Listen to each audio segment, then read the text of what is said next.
Perfect. All right, everyone. Thank you again for joining us on Modern Agent Blueprint. I am so excited.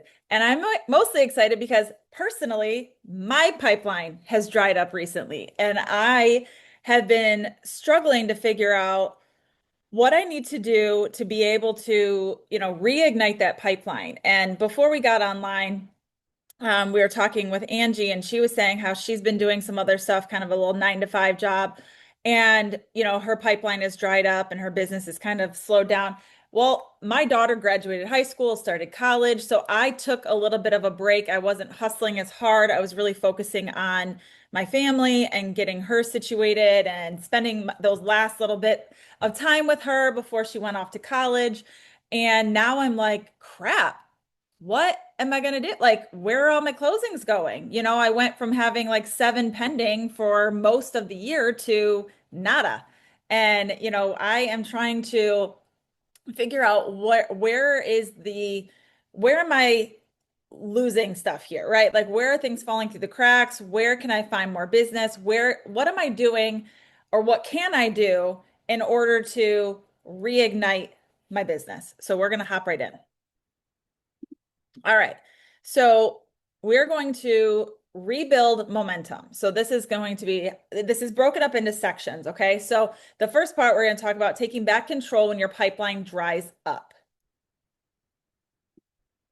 So first thing we have to do is, one, I want you all to remember too, that this is normal, right? A pipeline is going to dry up at times. This is a very, this business in all, as you know, is a roller coaster ride, right? So we are constantly going through ups and downs in this business. So remember, first of all, that it's normal to have some dry spells. Even top producing agents are going to have these dry spells.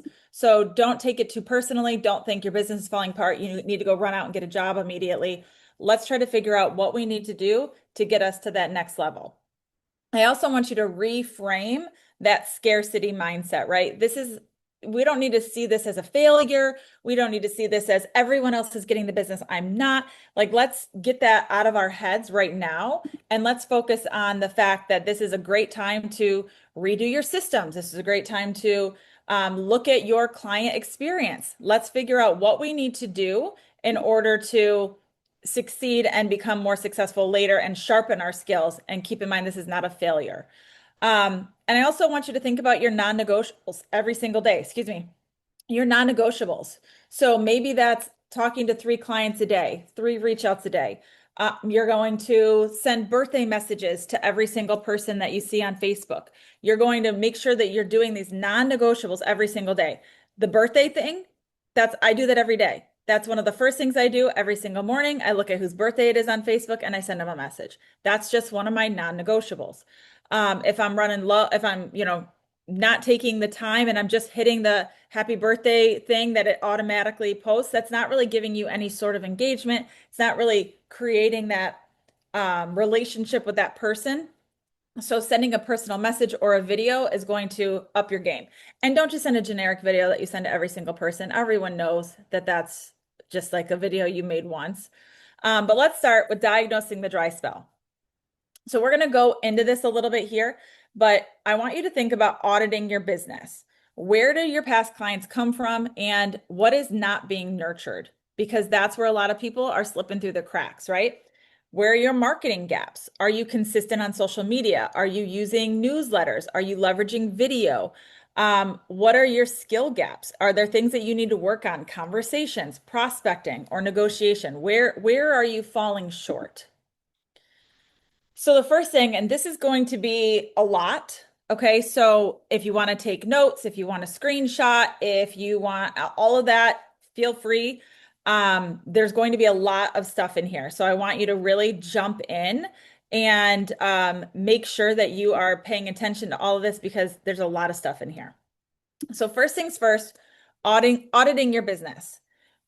Look at your last 12 months of closings, and I want you to figure out where all of the business came from. Were they sphere, open houses? Were they an online lead? Were they a referral from somebody? If it was a referral too, I want you to mark down who the referral came from So then you can continue to reach out to that person because you never know if they're going to have more business coming your way. I have an agent who moved from Ann Arbor to right outside of DC. She's not even with eXp Realty anymore. She's with Compass, and she sends me every Compass referral because she knows who I am and we've done business together in the past. So keep that in mind, that just because somebody's not at your company, you really need to keep having these relationships regardless. Run a CRM, and we're going to go into this a little bit deeper too. We're going to take a deeper dive, but this is kind of like a overview. Run a CRM report to see how many of your clients are actually being touched weekly and monthly. We want to identify the dead leads. So we're going to create a reheat list for re-engagement, and then review your conversion ratios. And then you're going to kind of think to yourself, what activity did you stop doing when you got busy? And that's usually the missing piece in all of this. So I'm kind of going through it fast because there's a lot of slides here. If you have any questions, you can put it in the chat. I can see the chat popping up here if you have any questions. Okay, so first things first, we're going to break it down. So you're going to pull your last 12 months of your closings, and I want you to highlight. So you can put them in a spreadsheet, you can write them out, whatever's easier, and identify where they all came from. So you want to have your spreadsheet with your name, your close date, where they came from, what source. So then you can keep track. Let's say your sphere is doing really well. You have a ton of people who are sending you referrals. They're past clients. I'm sorry, not past clients, but your like maybe friends from high school or your kid's hockey team or whatever. If your sphere is really dominating your referrals, you need to double down on that marketing. And then don't forget that there's other marketing that you can be doing too. One of the girls I follow, one of the things that she noticed is she went through her entire history of closings and looked to see who moved without using her again. And the people who moved were the people who weren't seeing her on social media. And that's where she was focusing. Majority of her marketing was all on social media. So she realized at that point, she needed to start more email marketing and text marketing, where she was actually in newsletters, right? Where she's staying in front of these people in a different way and not just using social media. Because while we all love social media, you want to make sure that you are focusing your efforts across the board, okay? So color code your resource or your sources so you can keep track of where things are coming from. And then add up your percentage of the business by category. So let's say 60% came from referrals, 20% from open houses, 10 from open leads or online leads, and 10 just random people called you from Google, right? And then you want to ask yourself, which sources are producing the most profitable business? Which sources are taking the most time or are giving you the least amount of return? If you're pouring tons of time and money and effort into, let's say, Google ads, but the Google ads aren't doing anything, maybe we need to pivot a little bit. So this is a great time if you're slow or towards the end of the year when you're reevaluating your marketing budget for the next year, start thinking about what is taking your most time, what's giving you the best return, and what is giving you the least return.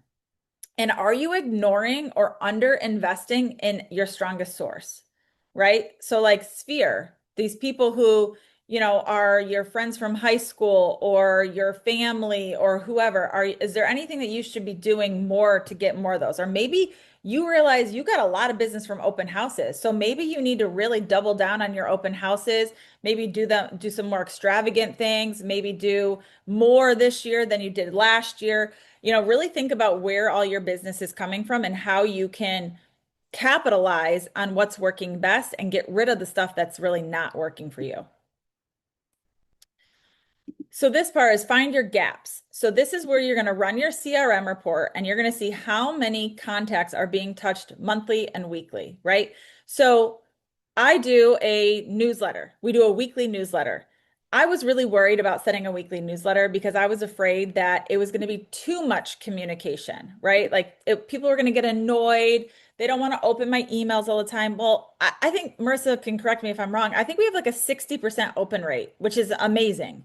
So there's stuff in there. We try to make our newsletters, my newsletters, have some value. We don't just want crap, fluff, boring stuff in there. We're not doing a market update in there all the time. You know, we put stuff in there about like local events that are happening. We put stuff in there about listing of the week. We always post our listings in there. We're always posting stuff in or putting stuff in our newsletter that will help connect back. And there's always a downloadable of a guide. There's obviously a call to action. There's all kinds of stuff in there that are really helpful. And once you have that template, it's pretty easy to drag and drop. And we use Flowdesk.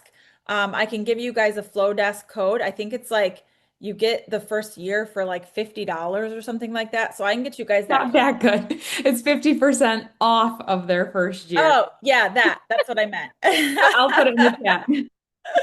So I like Flowdesk the most. I just saw Dave's comment.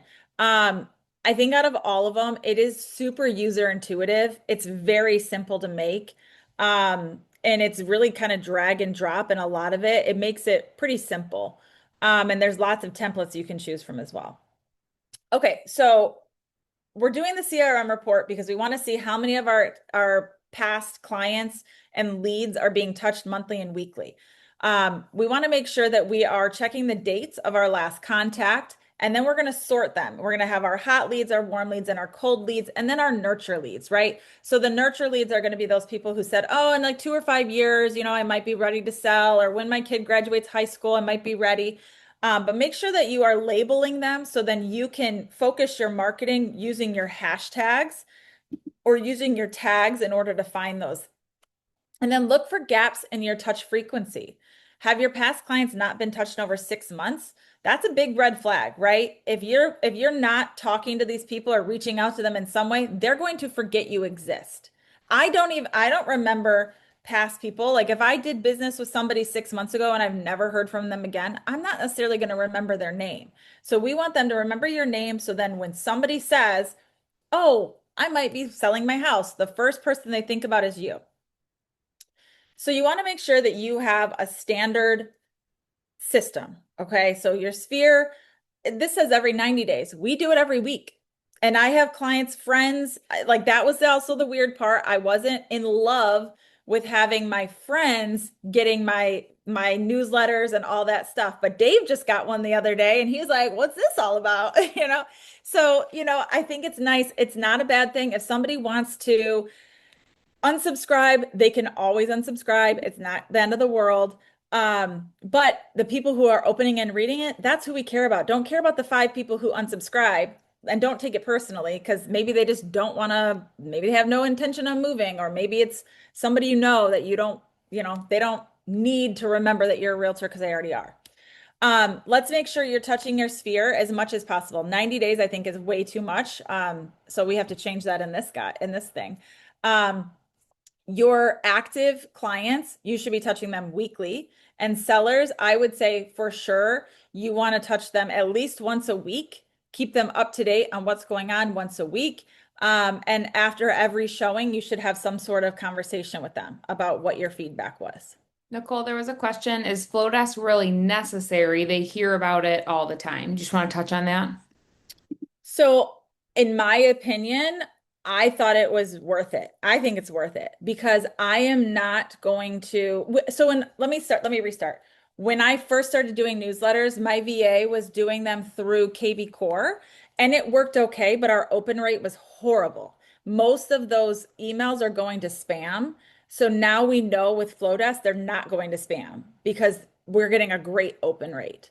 Flowdesk is not it Quick, comes across as very expensive. I think it's like $400 a year, but if you break that down by month, it's only like $35 a month. So you can use other systems. You could send out your own email if you want to create a list. Like there is nothing wrong with sending out, if you don't have the budget for Flowdesk, you could put this in your CRM. You could put it in a regular email from your Gmail or whatever you use. It's just not going to be as pretty. Right? question about that really quick. I just looked at your link and it shows your personal Gmail account. Is that what you send them out through, or do you send them through your business? And why? Which email is it showing? Nicole Elizabeth, At real estate? Gmail. Yeah. So that's my business email. I don't have like a vanity one like you do. Um, Okay. so if I had a vanity one, I would be sending it out through that, but I just Right. don't.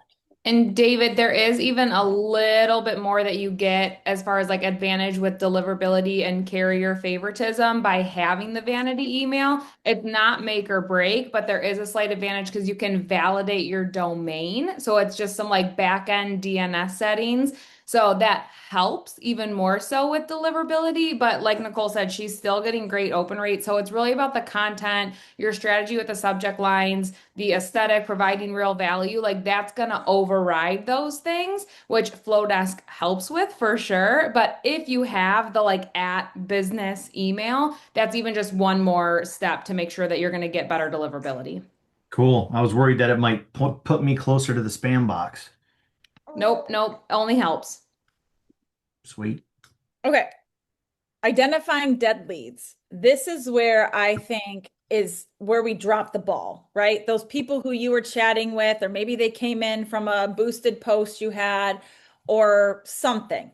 You were working with them, they fell off. Now, where are they at? They're just laying there waiting for some other realtor to come around and pick them up. What if they click on Zillow and all of a sudden now they're with the Zillow agent and not you? So we need to figure out a way to reheat this list of dead leads for re-engagement. There's a lot of really good, like I can't think of the word I'm looking for. The whatever to basically campaigns. Sorry, the campaigns that we want to do to turn on these forgotten prospects so we can start some new conversations with them. So steps in your deep dive, you want to pull all the leads that you have inquired but never met, you've met but never signed with them, and ghosted after initial interest. I will say I was at the EXP rally, Detroit rally, and one of the agents who was up on stage said she is relentless and she will message people and she will reach back out to them until they tell her stop or I've bought another house with somebody else. She will keep going. And I actually took that advice because I had clients who I had been working with and they kind of ghosted for 3, 4 months. And I was like, I just felt weird reaching back out to them. And then I was like, you know what? She's got a point. They haven't told me to stop. They haven't, clearly, they haven't bought a house, So I reached back out and I was just like, hey, we're getting back to the springtime now and, market's picking back up. And after months of ignoring my messages, they actually replied. So, and they're out shopping for houses now, still. It's been a long time we've been working together. But some script ideas, you obviously don't need to use these. You should have it in your own tone and your own words, whatever you would normally say, but something just to re-engage with them. We spoke a while back, you were considering a move, you still thinking about it, or maybe say something about the rates. Maybe they were waiting for the rates to drop. Well, it's the lowest the rates have been in 11 months. Like, let's get on the ball here before the whole market gets flooded with buyers. Something along those lines in order to pique their interest and make them kind of want to jump back into the market with you. You want to create a weekly list of people who you need to reach back out to. Maybe somebody responds to one of those text messages. Maybe you see in your CRM that they're clicking around, they're looking at houses, they're seeing things. Maybe, in your CRM, you're able to see that they've favorited a couple houses. They don't always know that you can see what they're looking at. So take one of those houses that they just sent you and text them and say, hey, I saw that I saw this house and I thought it might be perfect for you. They have no idea that you can see it on the back end. So, be sneaky about it and reach out and see if they're interested and say to them, do you want to take a look at this house today or this week, tomorrow, whatever. Make an actual advance in trying to push forward the relationship. And I'll bet they'll say, you know what? Yeah, I would. And I think we're all realtors here for the most part, maybe not Dan, but everyone else is realtors here. And you know that when somebody says their timeline is 3 to 6 months, when you put them on that search, they want to go see houses next week. They're not waiting 3 to 6 months. So don't wait for them to come back to you and say, hey, I want to go see these houses. Be proactive about it, especially when you're slow.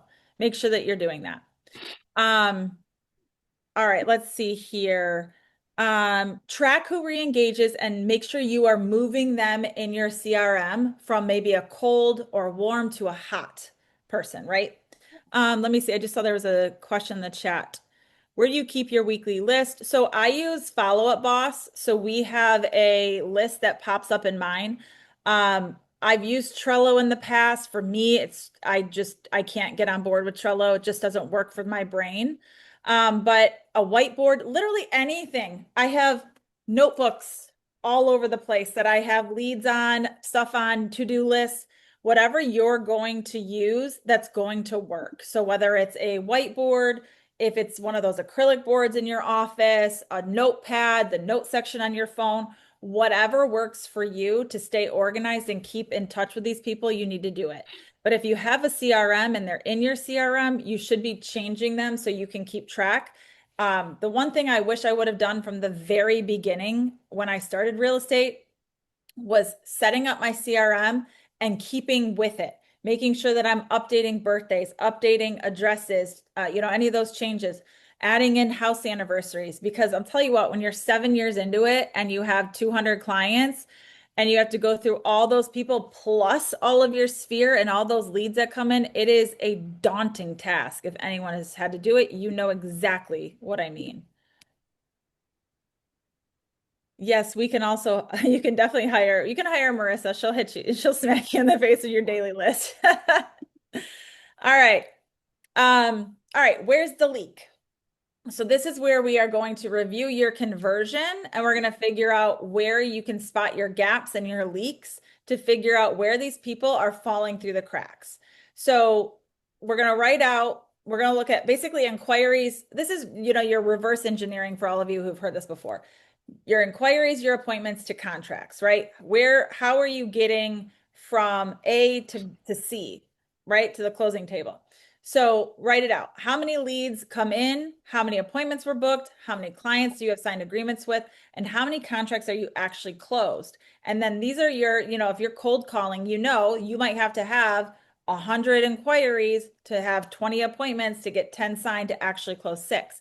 So you have to figure out what your actual conversion is. Now, this is, for me, this is the very unsexy part of real estate, trying to figure out where your business is coming from and how to get from A to closing table. And I'm using C for closing table if you haven't gathered that yet. We want to make sure that you're aiming for about 10% of lead to close. So ideally, let's say you boost a post and you get all of these people inquiring. Well, hopefully you can get several appointments lined up. And you should know, if you think about how many listing appointments did you go on this year, how many of them signed with you, how many did you lose? We can figure out, we're going to talk a little bit more about that too. Excuse me, in the next section here. But where is the leak? Where are you losing these people, right? So if many leads came in, but you only have a few appointments, your problem, for whatever reason, is your initial script or conversation. You're turning people off in some way.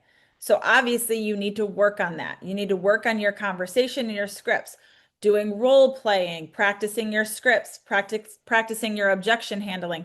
This is where you need to focus your energies.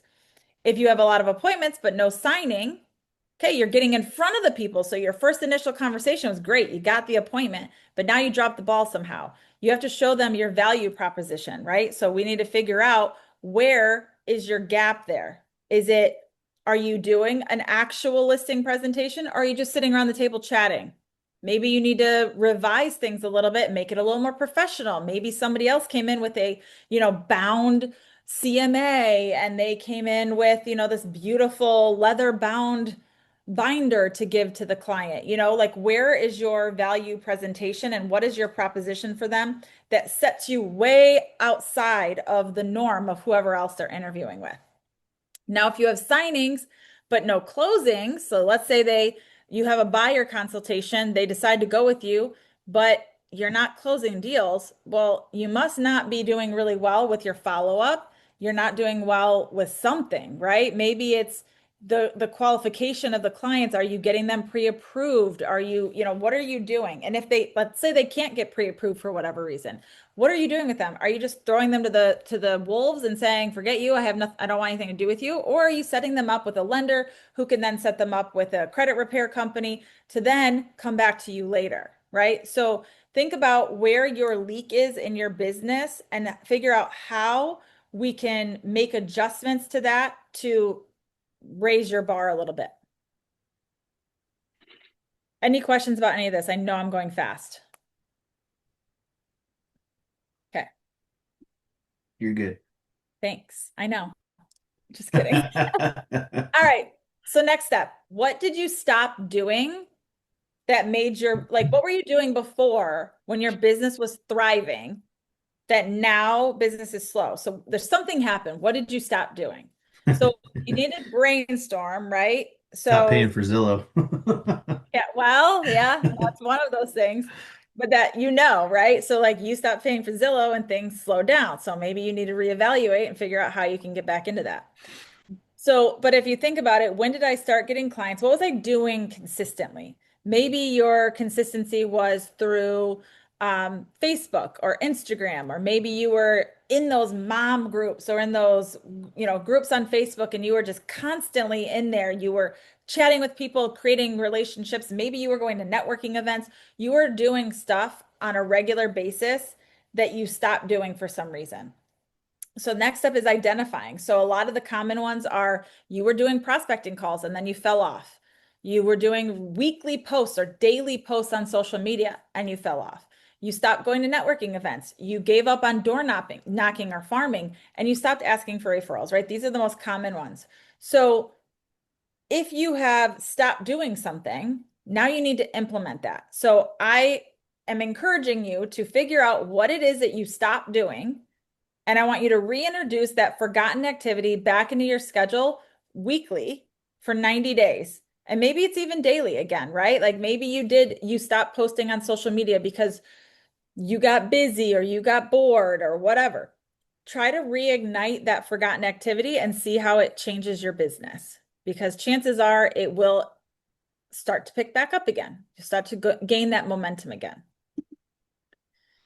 Okay, so database mining.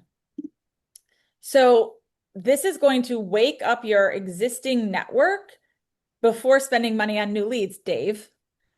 So first things first, you have to go back into your database and just touch them again, right? We already talked about this, but doing a call script, obviously these are just very generic, or a text blast, something to try to reignite these old leads. Those old people who are just sitting there, who haven't been touched by you, haven't been reached out to you for months or years. This is a great time to reach back out to them. Just say you're cleaning up your database, or hey, I just came across your name and I was thinking about you. Did you end up buying a house? Are you still in the market? So how do you, I mean, I've got 2,200 people in my database. So you just, obviously you're not going by one. So e-blast makes sense. Text blast makes sense. Is that it? I mean, I would try to go through and see who's still looking, because those obviously, right? Those are Right. people who looked 4 weeks ago, 5 weeks ago, and try to get back in touch with them. I mean, I would say you could easily do an email blast to everybody, make it sound like you're contacting them directly. A lot of those systems, they have the name, you can have their names pop up and everything, so it looks like it's directly to them. Sending like a home valuation if it's a seller. I mean, obviously here, this like, where are you at in your home journey? Obviously that's doesn't sound like what anyone would really say, but you could say something like, I'm just going through my system here and I saw your name and I was just curious, are you still looking for a house, or did you end up finding one? Where are things at? Love to catch up with you, and just leave it that. If you have their home address, sending them a letter, a mailer of some sort. I would do like an actual handwritten letter in an envelope, a colored envelope, ideally, from what I've always heard. People want to open up a colored envelope more so than just a plain white one, because they're going to think it's a bill. So if you send them a bright colored envelope, people are going to be more apt to actually open it. Dan, did you have something you were going to say? Yes. There's no difference between your business and my business. So they personally, I would just call them, make a list of all the people, even if they're 2,000, and it's one bite at a time. 10 today, 10 tomorrow, 10 every day. And like Nicole said, hey, I'm just going through my database here. I just want to touch base with you. What's going on? Take their temperature. And I think Yes, emails are good. 60% is good. I'm very impressed by you, Nicole. But it's only 60%. A call, you get into the 80s or 90s. And if they're not answering, send them a message. Hey, just thinking. That's it. Copy Yeah. paste the text message, and especially when you are slow, that's what we are doing all the time. Yeah. Well, and if you call them and they don't answer, they might not have your number saved. So send them a text immediately following. I feel Sure. like the people who I get, like I've gotten some cold calls from people, and while they are dialing me, they are texting me as well. That says like, "Hey, this is Dan, da da da da, all this stuff. Like, just wanted to give you my contact information. I'm calling you right now. I wanted to reach out to you about this, whatever." I think that's a great idea. I mean, you could do that as well while you're in the middle of calling people, send them a text, letting them know who you are, just so then they have your information. Yep. All right. Follow Up Boss has a dialer too, so it makes it a lot faster to get through those long lists. Because if they don't answer, it'll just skip and go to the next person. And then you can, like the texting screen is right where you're calling too. So you could always send that easy text message out while you're calling or leaving a voicemail. And then on top of that, like a good goal, don't like Dan was saying, like don't feel like you need to try and get through like all 2000 something every month. A good goal would be like every 90 days to cycle through that. Yeah, and I Fair mean, enough. if you're breaking it down, like Dan said, 10 a week or whatever, you'll knock those out too. Same thing with organizing your CRM. Make it a plan to start in the A's and just work your way through adding your stuff in. But I've switched to Follow Up Boss recently, and it's very user intuitive. It's not horribly expensive a month. And there's a lot of integrations in it that seem to make things a lot easier than the KV Core I was using before. Okay. Oh yeah, that's right. You were still on KB Core. Yeah, I never switched to Lofty. I did Yeah. when we were with Modern Living for a minute, but I just kept KV Core. All right, so social media focus. This is where people are going to know, like, and trust you.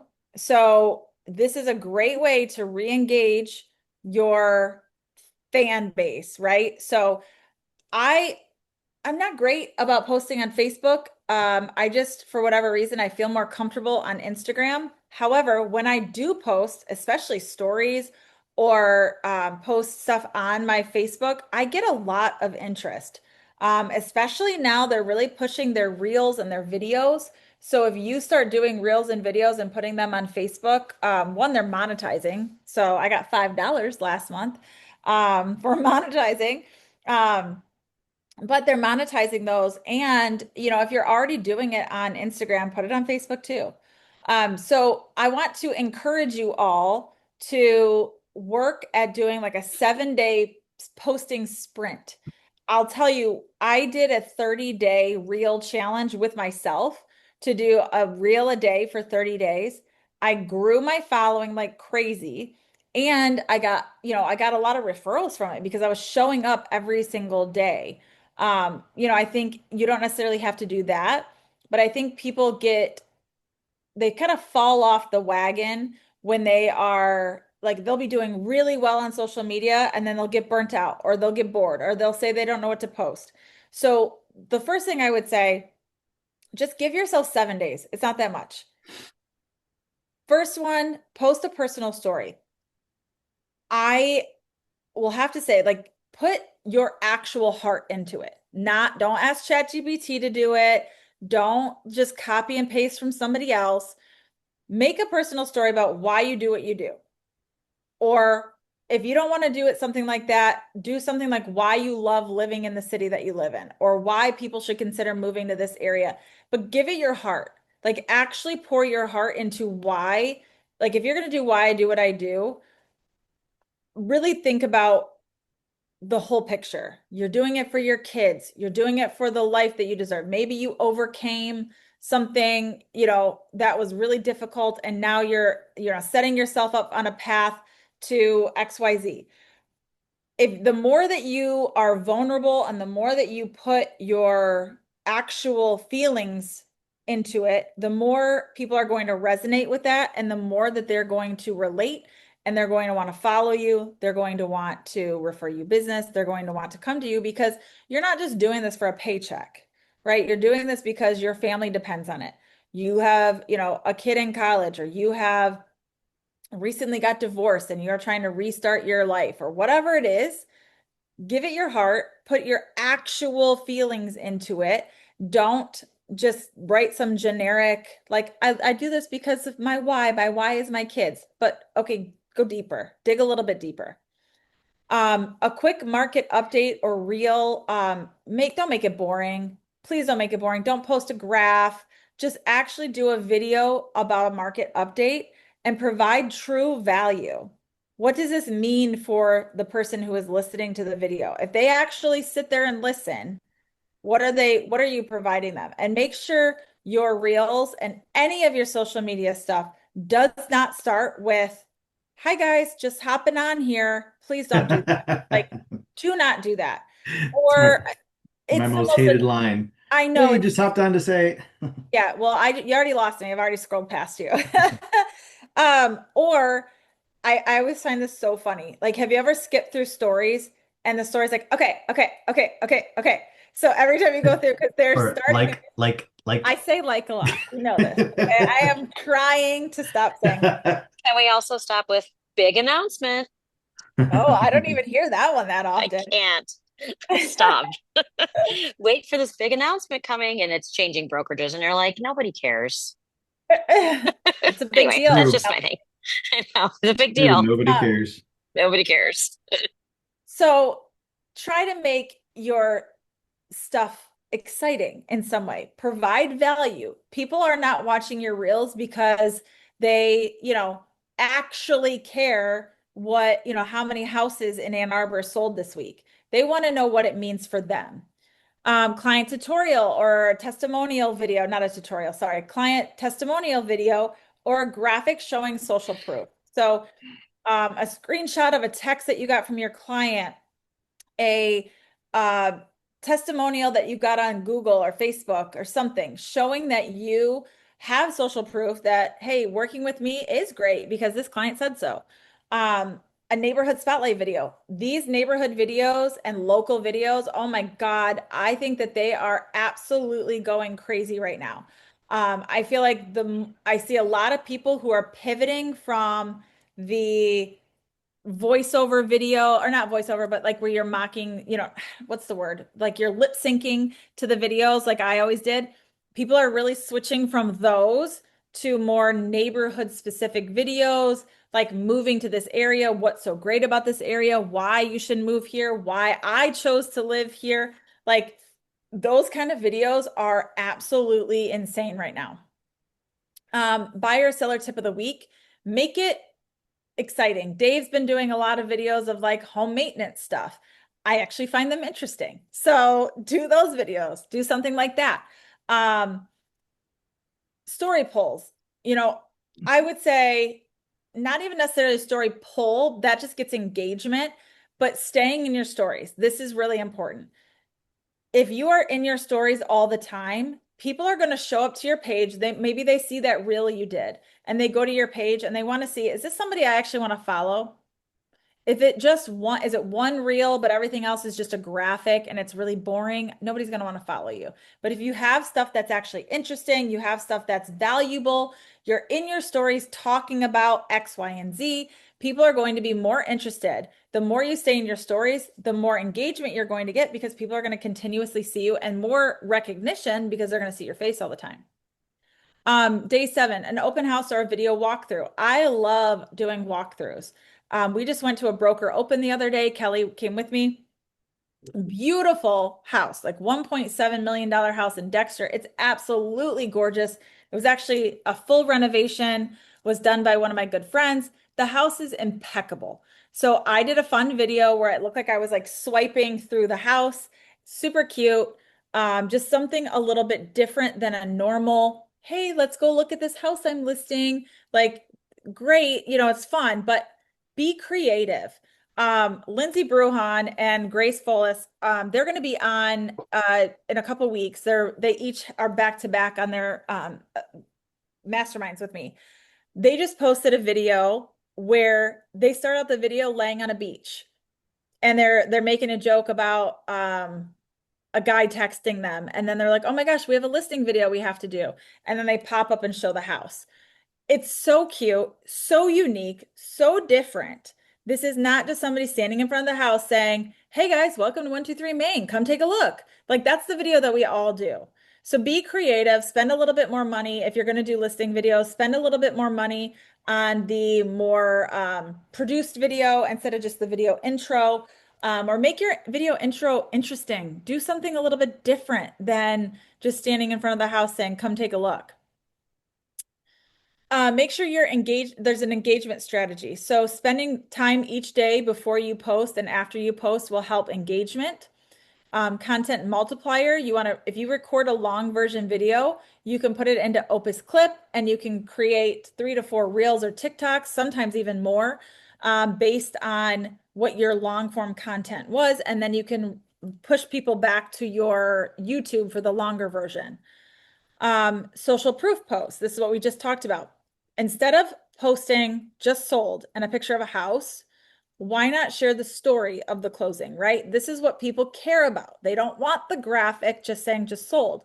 And, sometimes I post those too. Don't worry, you're not the only one.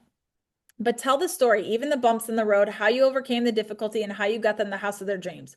Or maybe you were able to negotiate them $20,000 off the sales price in a competitive market. How did you do that? People want to know why they should work with you. If you can save me money, I'm going to work with you, right? Behind the scenes content. This is like, I feel like the behind the scenes stuff is better than the actual product, right? So like when somebody goes and does a branding shoot, I actually prefer the videos of them taking the photos than the actual photo. And Behind the scenes. yeah, I love the behind the scenes footage. Obviously we want the photos for branding, for all kinds of stuff, but those behind the scenes B-roll videos, they are like some of my favorite.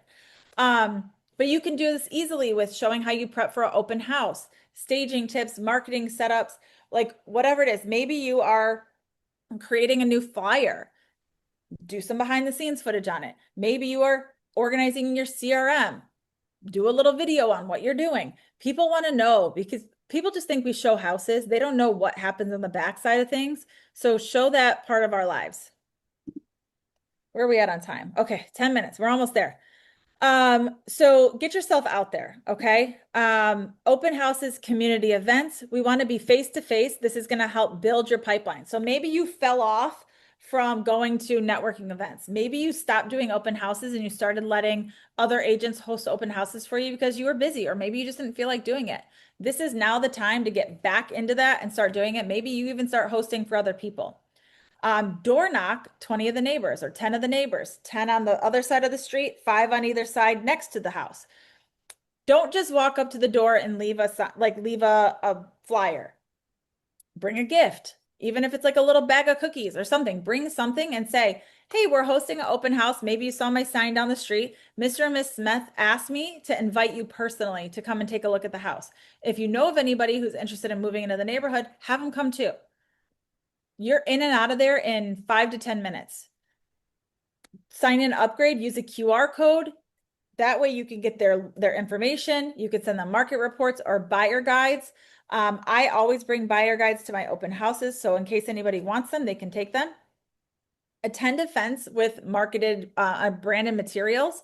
So whether you have, if you're going to do a community event, you want to have something, right? So something that they can walk away with, something that is something they're going to use, right? Like, I hate when people give something that is just, I'm going to throw it away. I'm not going to use, bracelet that, rubber bracelet that says my business name. Nobody cares about that. But people are going to use chip clips, even though they're kind of lame, but I love a good chip clip. Water bottles, different things. Think about something that people are going to use. I just did an event over the summer, in this like high-end neighborhood. And the one thing I noticed is all the parents were carrying all this crap around with them. Guess what nobody had? Branded bags. Guess who's going to bring branded bags next time that everyone can put all their crap in at the event? I'm going to do that because I want to make sure that these people have my information right on the side of their bag, and they're going to be carrying those around all over the place.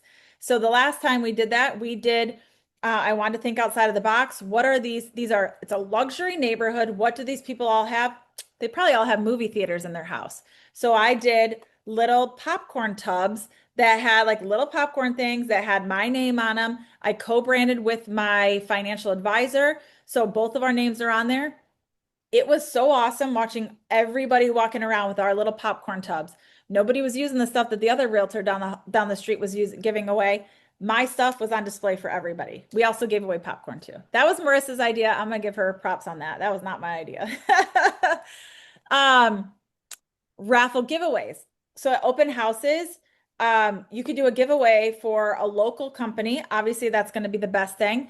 Like a local coffee shop or a local something, right? A local restaurant. Guess the sales price. Although that gives you, it's not going to give you something to contact them about right away, but you can send them right away other comps, other houses. Like, hey, if this house wasn't right for you, here are 5 more within a 2-mile radius, or in the same school district, or a similar size, shape, whatever. And then if they do the guess the sales price, that gives you another reason to contact them after the house closes. And then you have another touch point to reach out to them. You should have a networking goal of collecting 10 new contacts at every community event. At this luxury one that I did, we did a giveaway of a like alcohol, like a boozy basket. So we put Angel's Envy whiskey in there or bourbon in there, a really nice bottle of red wine, a bottle of white wine, and we put like 2 little glasses in there. And I think we did like the granite rocks or whatever that you put in there so then they could freeze the rocks for their drinks. We got, I think, 50 contacts from that event. So we got their phone number, email, and full address or full names. Some of them even put their home addresses on there. But that was a great way to get something. So we said, oh, the kids are playing with this. Do the parents want a little giveaway? We're going to give away this basket. And everyone was like oohing and on over the bourbon in there. So it worked out really well. All right. So that's getting yourself out there, getting into these open houses, the community events, the networking events. Go to the YPN events. I know some people they think it's kind of weird to go and network with other agents, but if you do a deal with these people, they're going to remember who you are. And if they're like, oh yeah, that guy was cool, I don't know who these people are, I'm more apt to want to take that person's offer than somebody I don't know. All right, build for the future. I'm going to try and rush through this so we can be done. We're definitely not going to be done by 1, but I'm going to try to get us through as quickly as possible. Starting now, we want to build for the future, right? So we don't want these slowdowns all the time. So how can we create something and do things that are going to be evergreen, right? So, you're doing your market update. That market update's not going to be accurate. It's not going to be relevant in a week, 2 weeks, a month, 6 months. You could still do them, but you also want to create that evergreen content, like about moving to your city, moving to Ann Arbor, moving to a bigger city. What are the neighborhoods like? How close are the houses? What are the neighborhoods? What's walkable? People want to know this stuff. If you guys know who Levi Lasik is, he is down in Texas. He built an entire massive team and business off of doing Google Maps walkthroughs of areas. Like, hey, if you want to move to Austin and you want to live in this area, here's what's walkable. Oh, look, you're only 10 minutes from the library. You're only a 5-minute walk to this barbecue place. Oh, their reviews are amazing. Like he just literally walked his little guy around Google Maps and it blew up on YouTube. So think outside the box a little bit.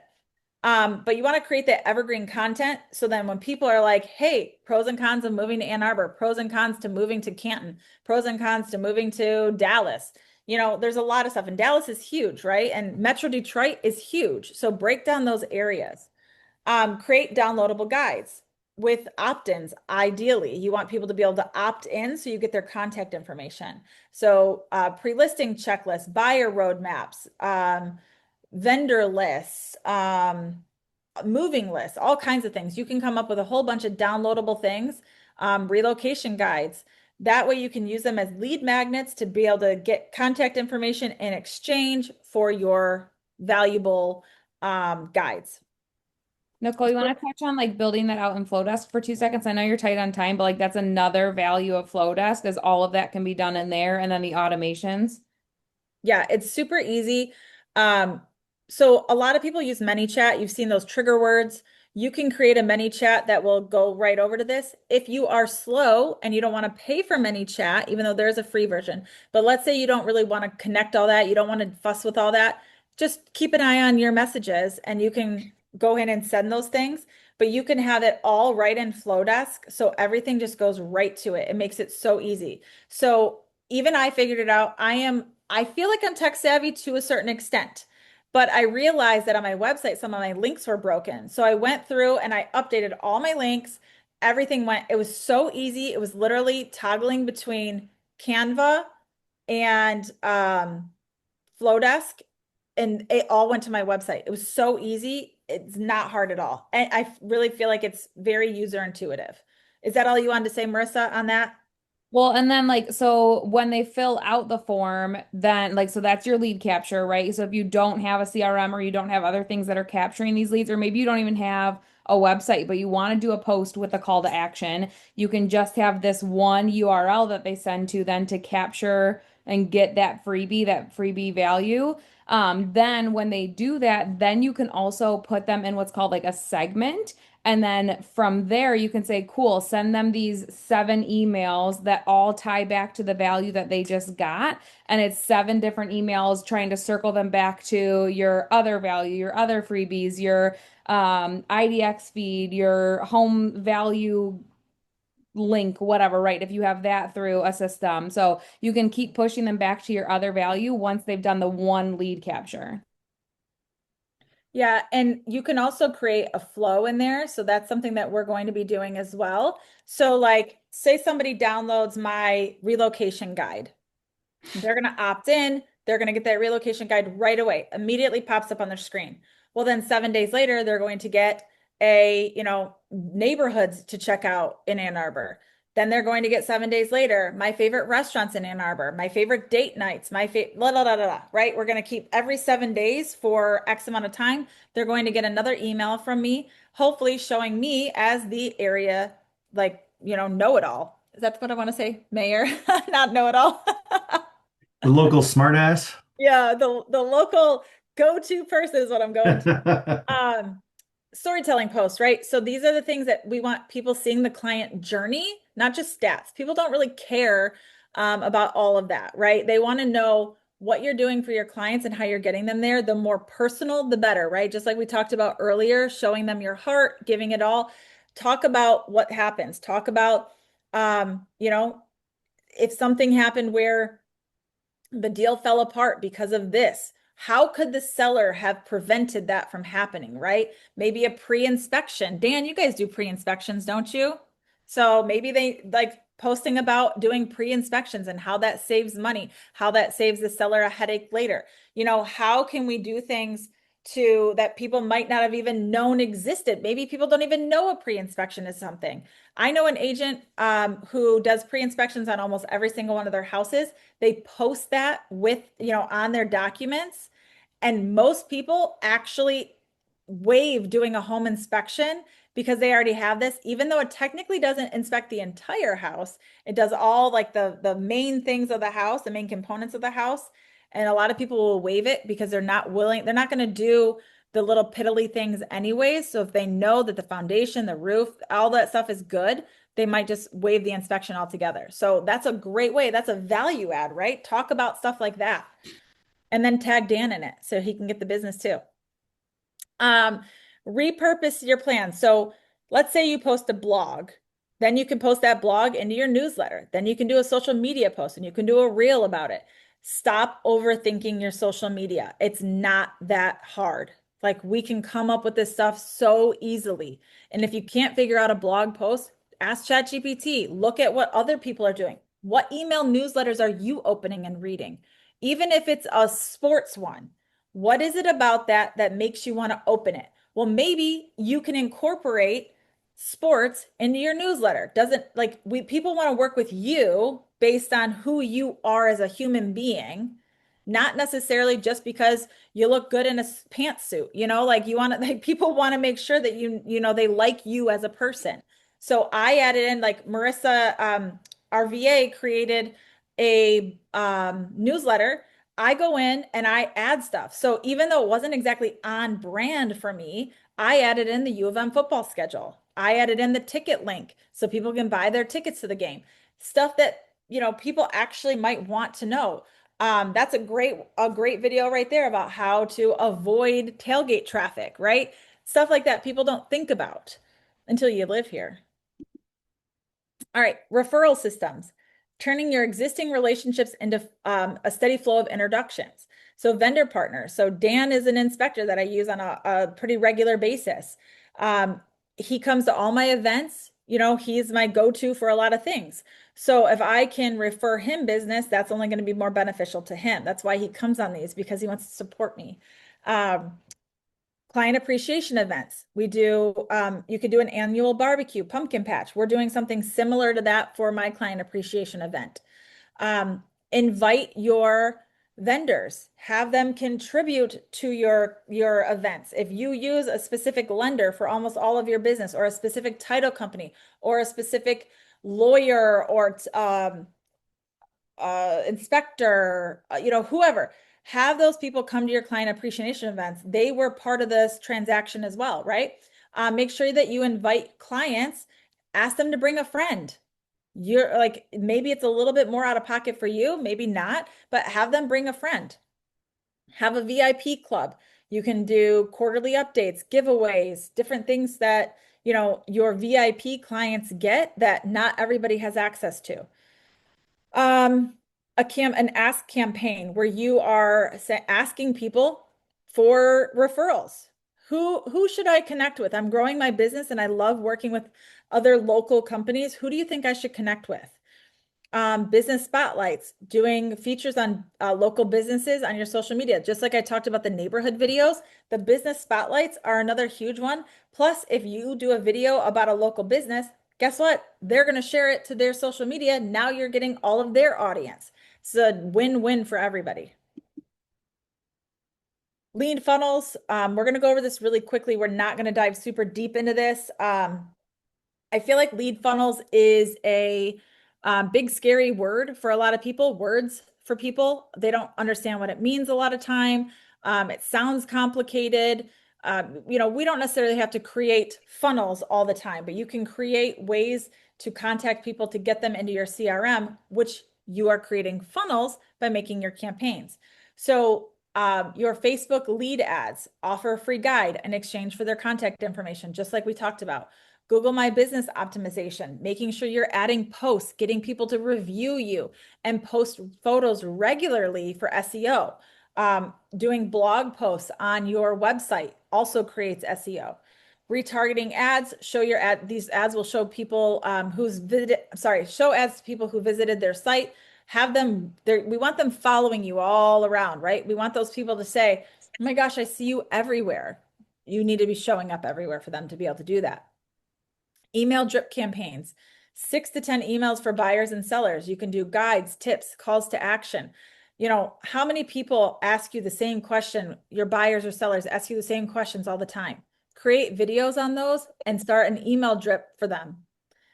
QR codes on everything, signs, postcards, flyers. We all want a lead capture that brings them back to your website or to your CRM so we can make sure that we can keep in touch with these people.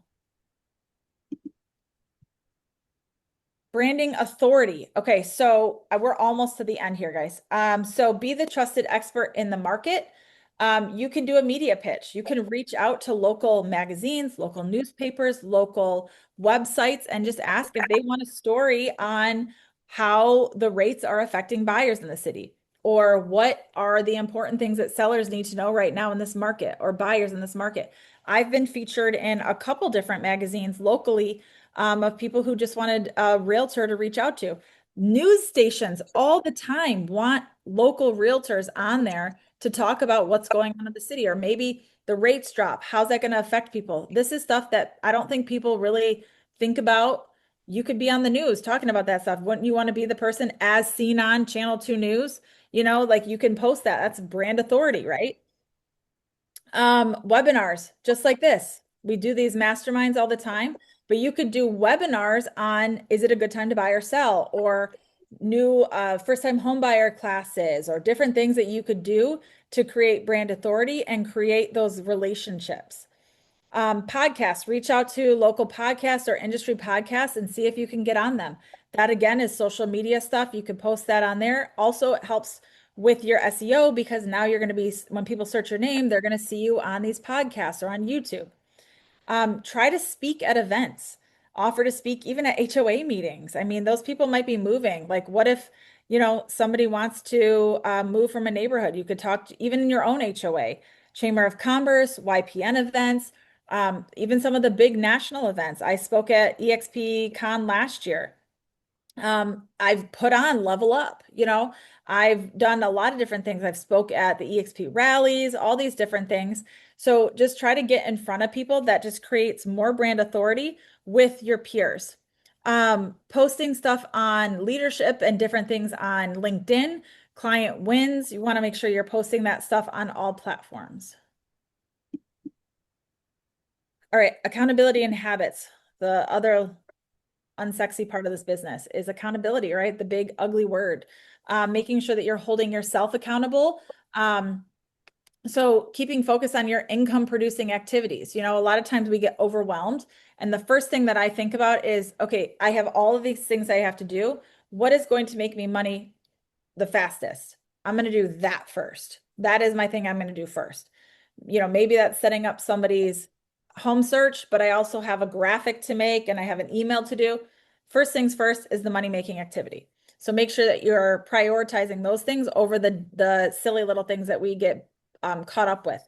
So your daily trackers, calls, texts, emails, social media posts, appointment set. What are you doing every single day to create income producing things? What is going to bring you money?